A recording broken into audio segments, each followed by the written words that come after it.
Kabudayaan Sunda.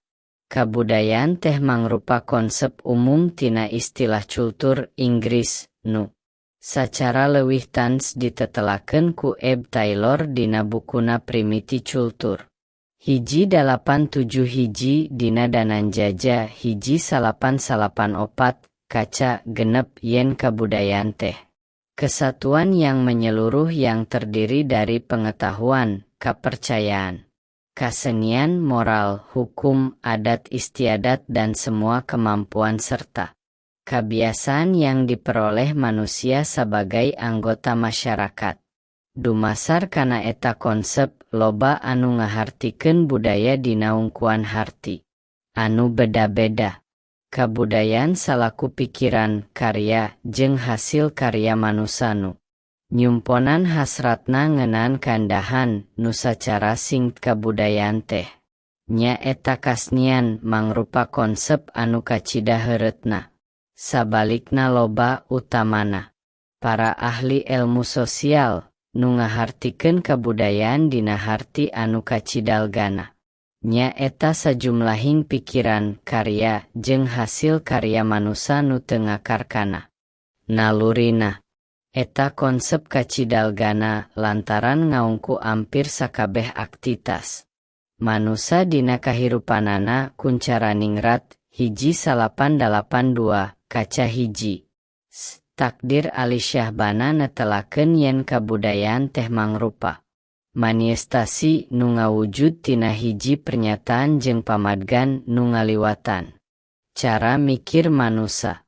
Nurutkeun kuncara ningrat, kabudayaan teh sagemblengna susunan hasil mikir manusa nu mangrupa karya nu teu ngakar kana halusinasi, pangalaman panca indera sarta ngan bisa dibrehkeun ngaliwatan proses diajar. J.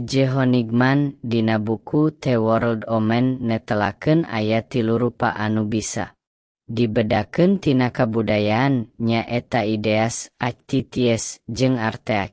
Klucoh jeung keuli 1845 kaca 213 ngebrehkeun yen kabudayaan nya eta sakabeh rarancang hirup nu ngajanggelek ngaliwatan proses jarah, boh kauni, boh nu teu kauni, rasional atawa teu rasional nu aya dina hiji waktu sarta dijadikeun padoman nu potensial pikeun perilaku manusa. Moeliono 1885 kaca 148 netelakeun yen kabudayaan nya eta hasil kagiatan jeung ciptaan batin manusa saperti kapercayaan, kasnian, adat istiadat atawa disebut oge sakabeh pangawruh manusa salaku makhluk sosial.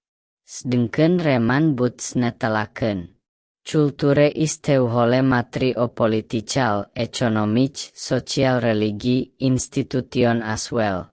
Totebelie, ideas and ideals that guide a people in their private and public endeavors. Kabudayaan miboga fungsi pikeun ngaping sagala tingkah paripolah manusa sajeroning hirupna salaku makhluk individu jeung makhluk sosial. Nggoning nyungsi hirup babarengan di masyarakat. Liliweri 2015 kaca 24. Jadi tetela pisan yen sagala rupa kabiasaan atawa kalakuan anu mola sarta geus jadi ciri paranti adat biasa bisa disebut kabudayaan. Kabudayaan mangrupa hiji ciri pikeun ayana masyarakat.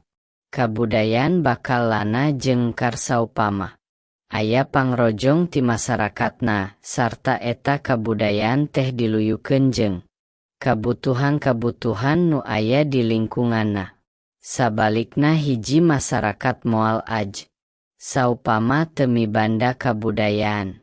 Jadi antara kabudayaan jeung masyarakat Sunda teh aya kagiatan silih lengpan anu raktur teu bisa dipisahkeun. Sifat kabudayaan.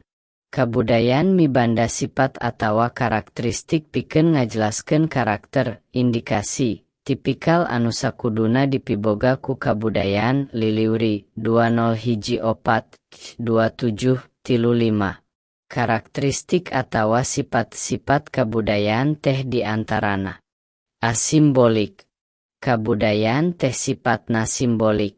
Hal eta baris katingali tina proses komunikasi antara manusia anu ngagunakeun simbol-simbol pikeun ngaidentikasi diri, tindakan, sik jeung paripolah tinangtu. Beproduk kalompok. Kabudayaan mangrupa produk tina hiji komunitas. Eta produk teh dibagikeun dina rupa-rupa kagiatan sosial masyarakat. Produk eta komunitas mere luang pangalaman anu kawilang penting ngeunaan etnis jeung ras, minangka hasil gawe manusia tina komunitas tangtu. Cmola jeung kaintegrasi. Unggal kabudayaan ngabogaan moti anu tangtu jeung khas, upamana moti kagiatan ekonomi jeung politik. Pikeun hiji komunitas, sakabeh kagiatan model kieu teh mangrupa norma-norma pikeun mere arahan atawa papagon individu pikeun nyumponan kabutuhan psikologis jeung sosialna. Diwariskeun jeung ditransmisi. Kabudayaan teh dibagikeun ngaliwatan interaksi sosial supaya para anggota budaya ilubiung tur kalib bari silih tukeran informasi ngeunaan ajenin-ajen, norma, kapercayaan anu dipibogana. Eta aktivitas silih tukeran informasi teh dilakukeun ngaliwatan basa, tur dirojong ku ayana teknologi komunikasi anu beuki dieu beuki maju. Boga mekanisme adapti. Kamkaran kabudayaan salaku mekanisme adapti, kiwari diterg ku pangaruh negati. Salaku manusia nu ngabogaan akal budi justru jadi makhluk anu paling ngabahayakeun lantaran geus ngaruksak eusi ieu alam. Ku kituna, kabudayaan miboga kamampuhan anu signifikan pikeun mangaruhan seleksi alam ka manusia. Diajarkeun. Kabudayaan teh mangrupa hal nu perlu diajarkeun sabab kabudayaan teh nas-nasna mah cara diajar perilaku. Evolusi kabudayaan ngaliwatan proses diajar tangtu bakal nyiptakeun rupa-rupa teknologi anyar nu leuwih adapti.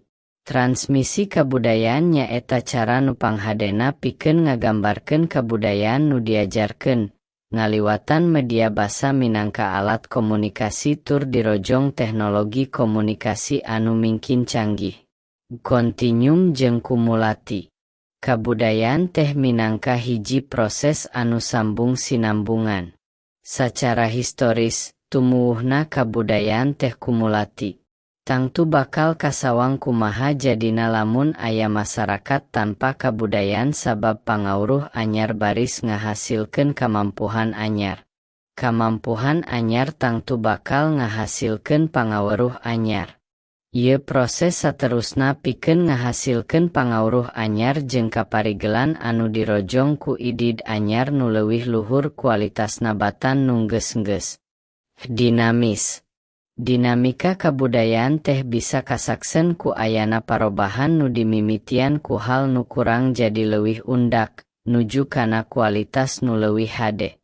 Kulantaran kitu, tangtu moal aya kabudayaan nu konstan atawa terobah. Kabudayaan teh responsi kana parobahan kondisi tina dunya isik.